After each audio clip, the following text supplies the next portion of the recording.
Hello, welcome back to Bridging the Gap. My name is David James, and this is another Focus Point. We're here with District 4 County Council candidate Aaron Guy. Great to see you, Dave. Great seeing you too. Thanks for having me. No, it's great having you. Now, Aaron, I gotta let you know, Aaron and I have known each other for a little bit. Most of the time, he comes into the shop there where I work at, gets himself a chicken pita. A lot of time with falafel on it.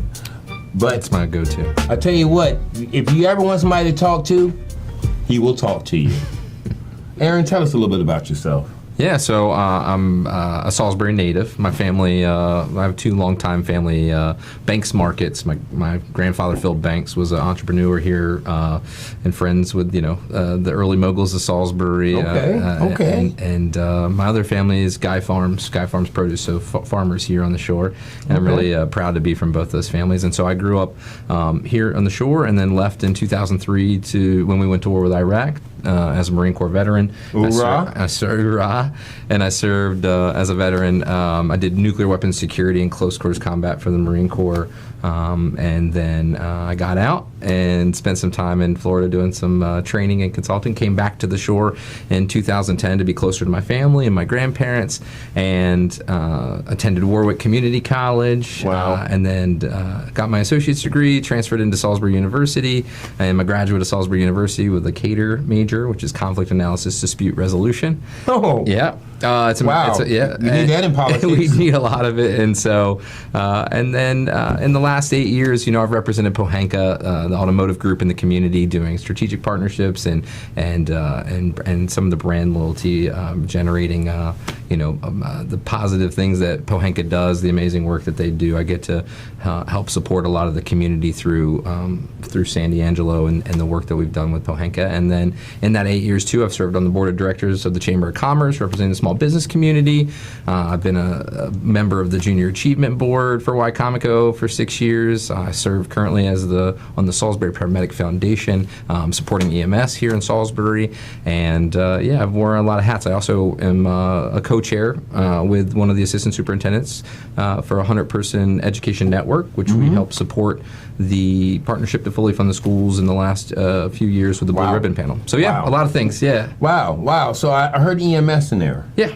So what do you do with EMS? So the Salisbury Paramedic Foundation is an organization that was founded a few years ago in order to kind of support the efforts of the local Salisbury EMS. And so mostly what we do is we put AED devices in, like we're just about to put 2 in the zoo. So both ends of the zoo will have an AED device in case somebody has a cardiac event and it needs life-saving equipment, and the paramedics are further away. It can make all the difference. And so we're about to install one on both ends of the zoo, places like Harmon and Pickleball. So we make sure that they're accessible. Another thing that we do is help provide ultrasound equipment for the trucks.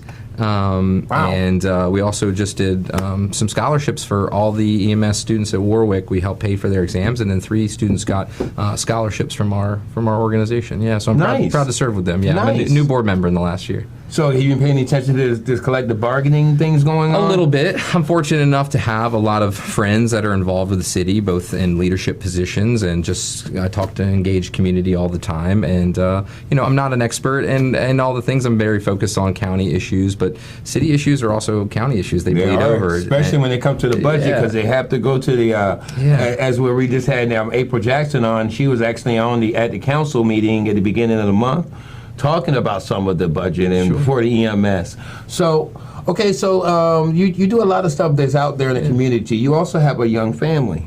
Yeah, I do. So I'm a proud girl dad. I have a girl dad. Woo. Yeah. And 2A guy too, I guess. Yeah, and I'm proud of the fact that both my kids are being raised here in the community. And I have a 9-year-old at the North Salisbury Magnet program in the 3rd grade. Wow. And then I have a 6-year-old who's doing kindergarten at Fruitland Primary. They're amazing. And so it keeps me busy, but it also helps me stay focused on why I want to see the schools thrive here in the community and how we can improve those things, so that because I actually have I'm invested in that journey. I'm not a retiree where my kids have already come through the system and I want to see it be different. I have a lot to gain by making sure that the schools look good now, because my kids have a long runway until they're out of it, hopefully. Right. They're growing up too fast, but yeah. Wow. Wow. So now, of course, the way I know about this with you having kids and everything is because we've been trying to have you on the show for a while, but you have a lot going on with the kids a lot. So that's great, though. That's great. You're involved with your family there. Yeah. Now, what made you want to run for council? Well, because of my involvement with the community the last 8 years and just being where I'm from, and you know, it wasn't intentional, but through my work in the last decade, you know, I get to know a lot of community leaders. I get to know a lot of CEOs, nonprofits. I get to see the needs in the community when I campaign for the United Way or when I support junior achievement. I get to see a lot of the community, and over time, learning and understanding how each of those things work, Tidal Health and how the business community, their needs over time, just engaging stakeholders, just kind of. I realized that I could make a huge difference because I have the right relationships. And genuinely, I'm very lucky that so far, prior to running for public office, I have really positive relationships, which I'm grateful for amongst the entire community. So. Okay. Now, you don't have a problem with communication. Sometimes. I think that's one of the greatest things that I know about you as being somebody who knows you outside the political realm is that you will talk to anybody. I don't like strangers. That's how you don't have. I don't like strangers, so I make everybody that I like meet, somebody that I know. So yeah. Now this is a little bit different because 4 years ago you did run for office, but you were running in a nonpartisan realm for Board of Education. Yeah. Do you kind of wish that this was nonpartisan? I mean, I think that ideally I wish that it was. It's very difficult, I think, for average citizens who care but don't have the same capacity or time to focus on those things to really understand just how nonpartisan a lot of these issues are. They become very politicized, and I'd really like to see, I'd like to be an educator for the community to just make sure that we have transparency and communication, and for folks to understand that funding the schools isn't a left or a right thing. I mean, it benefits the entire community if we do it the right way. Fixing sewer and septic and wastewater, public safety, they're not partisan issues. And so when folks get caught up on the national and the state level things, there's so much there that's political, but at a local level, there's a lot more that doesn't need to be. And the more we politicize things, the less positive outcomes I see for the overall citizens. I've seen it as I've paid attention since I came back in 2010. You know, I've seen a lot of times where if we could have removed some of the politics out of it, whether it's lawsuits or things, more citizens and voters in the community would have benefited if we had better communication, if we were more collaborative. Not that conflict can't be a part of it. There's always going to be conflict. Conflict's healthy, but it's how we manage those conflicts in order to make sure that outcomes are happening for folks. And just to give you an example, what really resonated with me, because I used to not be very political at all or involved in that. I'm much more about public service. But I remember watching a council meeting 8 years ago and seeing the council argue over... Wait, the council argue? It happened one time, but I watched them kind of dispute over $1,500, and at the time they had over $90 million in the rainy day fund, and they were disputing, you know, a property over a playground, and it felt like they wanted to lowball the property owner, and they needed more money. And one of the council folks at the time I really respected, who was an expert on the matter, and the council didn't agree to it, and it's like the community lost that. They were bickering over $2,000. Every dollar counts in a community like ours, where we have limited resources but a lot of opportunity to make things work better. Seeing that disagreement, and it felt, you could taste it, right? You could see how political it was. It resonated with me. Like, we shouldn't be operating like that. I want to make sure that Wycomico is taken seriously in the state, and so I hate to see when small things like that get caught in the weeds, and all it does is hurt the citizens, because we could have had an extra playground in Delmar over something that was $2,000, and those things, that seems like a worthwhile investment. Why 38 instead of 40K for that property at the time? That I'm sure now it's worth a whole lot more. But anyway, yeah. There is a lot of times that things don't get taken care of because of conflict. I mean, as a matter of fact, I've made comment over and over and over. DAF tanks in Hebron are still haven't been addressed from 4 years ago. This last 4 years, there's been a lot of bickering between legislative and executive, and legislative wanting to get rid of executive. Let me ask you this: how do you feel about executive form of government? I think that at this point, I think there's bigger issues that we need to tackle as a community, and I think that, you know, I really paid a lot of attention to when that was a big debate debate the last election cycle. And, I think that having an executive branch gives us a lot of opportunities that other counties don't have. Is it unique? Are we on the lowest end of is it unusual for a county of our size to have an executive? It is. But the fact that we do have one in place, it gives us some opportunities. And one of those is that if we have the right county executive, that person should have better access than some of the communities that just have commissioners. And that is the goal. And I did see the value in why the executive branch could be a good thing. And I get that it's easier, less folks, less checks and balances. But I think, I've heard folks talk about that there's opportunities to kind of really clarify. I think a lot of drama happens because there's a lack of clarity sometimes, I think, in the charter about the distinction of where responsibility lies. And I also think that lack of clarity is also why we have challenges that need to be overcome with working with the city and the county. Wastewater, for example, folks. Right. It's something that we have to tackle that's been put off for 30 years. And I think collective bargaining has too. Well, so we didn't talk much about that, but we can touch base back on the collective bargaining. Let me ask you something with that, because one of the things, we did say something about you do some work with the EMS. Do you think that we maybe need to go towards maybe more of a county-wide fire EMS Well, system? I think that's the issue, is that they're worried that it's not sustainable. I think, from what I've heard, I'm not an expert on this, this, and so I'm lucky to have a lot of nice conversations with, I think, bipartisan conversations across the city. But it's like the collective bargaining and the unions, it really matters. It's the fact that they're really afraid that they can't pay the bills, right? And that it could be a shared responsibility, and if the county shared some of that responsibility, then it becomes more successful. And I think their mind was that breaking that is what allowed them to be able to start figuring out how for other people to maybe pay for it, and that was what it seemed like to me just as a citizen. And so things like wastewater and things like the EMS, they do need to be hard conversations, and a lot of times there's something on fire and people are going, hey, do you want this? And the other people are going, I don't want that, or vice versa. They go, hey, this is mine. I'm not going to share that. But I think having good relationships between the executive branch and the legislative branch in the county, having great relationships between the schools, which is our largest funding source, and the county, having great relationships with the city and the county. I don't know how often those conversations are meaningful in a way that people are actually problem solving, not just kicking things down the road. And so I want to be a person who can have those conversations. Not that it all has to be amenable and we all have to get along, just that when there's an issue, I want to pick up the phone and talk to folks, not just hear what people are saying. I want to call that person regardless of party and go, hey, what's going on here? What's the pros? What's the cons? At the end of the day, I think if we could be more pragmatic in general, we'd have a lot of success in Wicomico County. Okay, thank you. Now your district's kind of long. Yeah. I mean, it's up in Fruitland. It runs through Salisbury. Where else does it run? It's interesting. So the way I've been describing it, as I am still putting signs out and asking neighbors to put them in the yards, is, it runs from Main Street, Fruitland, the four-way stop in Main Street. It doesn't encompass the police station or Falcon Fields, but it goes from there, everything inside of the bypass, all the way out to Old Ocean City Road. Wow. And then and so that's easy because the bypass is a definitive line. The hard part is with the new District 3 and 7. 7 takes away, for some reason, they didn't draw the line at Business 13. They took the businesses on both sides of it for 7, which is, unfortunately, I have a lot of great relationships with business owners, and so and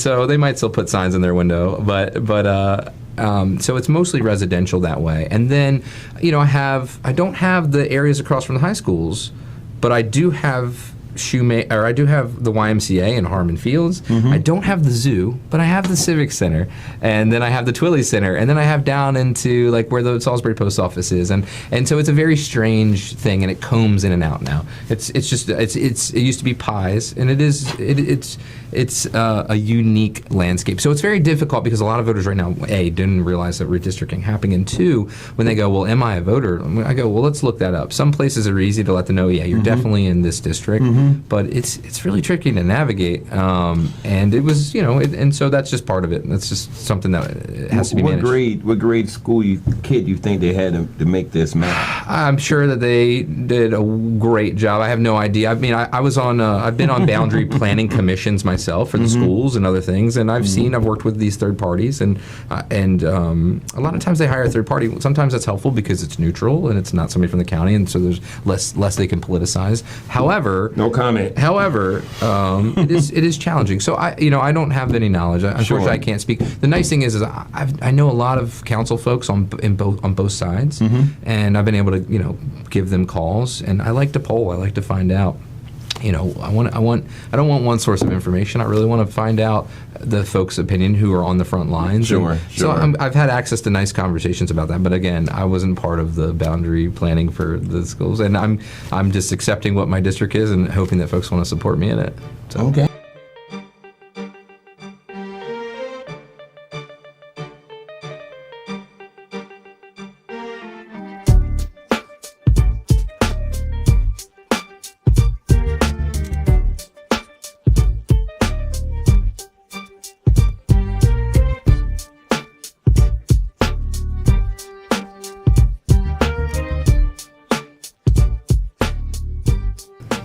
Okay. Now, uniquely, if you're on council, I think in 2030 they're going to be redistricting, so you might get an opportunity to have your hand in the next redistricting there. Possibly. So, what are some of the things in your district that you would like to address and you want to build a platform on? Well, I mean, if there had still been at-large county, I would have considered running for that. I mean, I love District 4. It's where I'm raising my family. It's where I plan to be. It's where I've been. It's where I plan to be for a long time and invest in our community. And so, but, it's a lot of the neighborhoods. It's a lot of neighborhoods, very diverse, and I really want to make sure that folks know, regardless of political party, that I'm accessible and I'm willing to have a conversation. I don't shy away from tough conversations. I don't shy away from conversations that I don't agree with you on. And I'm always learning. I want to know. I want to know. Am I wrong? Am I right? A lot of times I feel very sure of myself, but I'm always open to learning new, and I like hearing different perspectives. I like hearing a take that I've never heard before, and that only comes from being in rooms where folks aren't the same as you. And so I love the community that I live in, and I love that I have such a broad spectrum from Fruitland all the way to almost the Shorebird Stadium. And so it's really long. Yeah, and it's a lot of folks. And so I think that. If I was running at large, regardless, that I think supporting the schools in the right way matters. I think that's the number one way that we can impact. Yeah, I've noticed you've said schools a lot in our conversation. Yeah. I mean, well, so there's been an effort in the last 2 years. I'm really excited that we're going into the second year where the executive and the council are proposing and approving that maintenance of effort plus inflation plus a small investment is happening, because for 20 years we flat funded the schools. And so, it's still an incredible budgetary item and a lot of money, and a lot of folks, I know I hear a lot of criticisms about people worrying about where that's misplaced and things like that. But folks, when it comes to county investment in education, we're the second lowest in the state out of 24 counties, only behind another county who doesn't have the same resources and the same assets as us. And so even though they're starting to make strides, we're a little ways away. And part of it is, our community looks different. We have over 15,000 students here. What's the number one way with all the citizens in the county that you can impact most positively workforce development, the outcomes for our citizens? Invest in the kids. Investing in our families and our kids. And 15,000 plus students worth of families is a great way to invest our for outcomes, as well as institutions like Warwick and other things as well. I'm supportive of it. That's not to say that I don't want to see how we can make better use of money we're already spending or that. Sure. But when we invest as a county into the schools, it allows the schools to do things that they're not able to do with state money. They have certain restrictions. I learn a lot from Dr. Stouffer, and I co-chair that committee with Rick Briggs. And and so I have a lot of access to information, and I just like to be factual. And so if you look at the needs of the community with 14% ELA, and there's 40 languages spoken in the schools, and the resources, our community looks different than it does 20 years ago, and we have a lot of special needs, and they're making strides to improve that, but that takes funds, and we're never going to dig our way out if the schools are a low priority. So, Nice. Do you have a primary opponent? I do. I do have a primary opponent. I also have a general election opponent.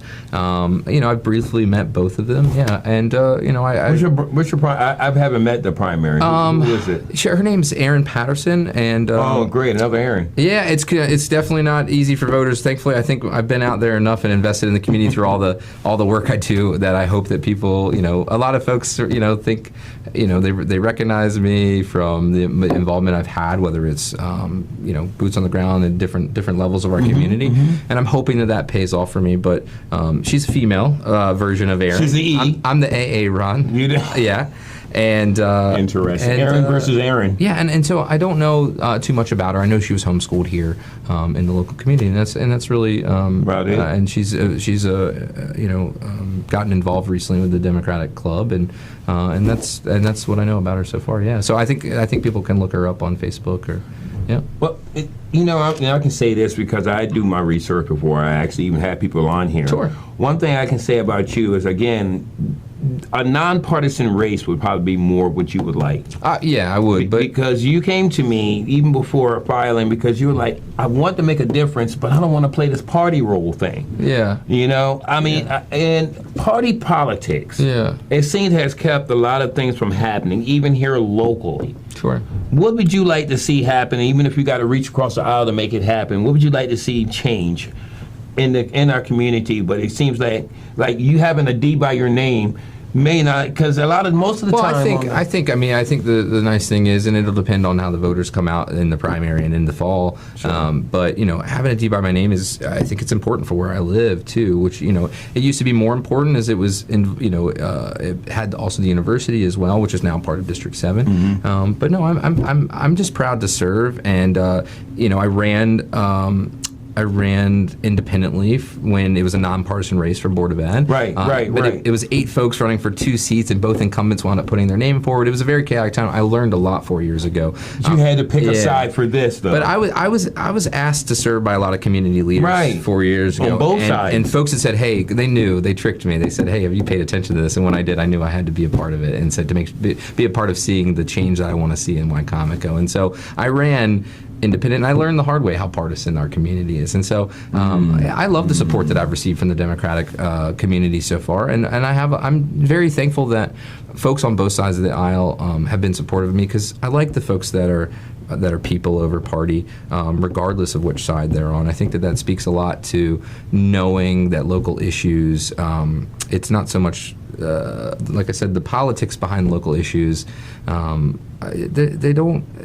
These aren't national issues. We're not talking about guns or babies. So when it comes to funding schools, and it comes to supporting the airport or funding libraries or building buildings and developing downtown or developing the outside of downtown, those things. They need to be collaborative. So the partisan, I respect folks on both sides, is what I'll say. I really respect folks on both sides. There's a lot of people that I love in my life that come from both backgrounds, and I just like to be able to communicate with both. And so I'm happy to do that. Now, thank you. Now, of course, we know if you're going to be on the legislative portion of our government here, there are going to be times when the executive forum is going to put forth something and legislative's not going to like it. Would you be able to move on, let's just say you had a disagreement with the executive, would you let that have an influence on everything else that comes across the desk from the executive's office? Yeah, I think that, I think that for the first 5 minutes, the Irish in me would go. I would just get real angry and hot. No, and then my logical brain would kick in, and my goal is, and I really hope that we can see this from the executive, whoever wins the executive seat, is that, because I haven't seen a lot of it in the last 20 years of paying attention since I came back to Salisbury, and that is. Just because somebody says no, whether it's Democrat, Republican, whatever the issue is, just because somebody says no, it's not a personal attack necessarily. And I've seen times where people are voting only because they don't like the person across from them, because of their political views, whatever it may be.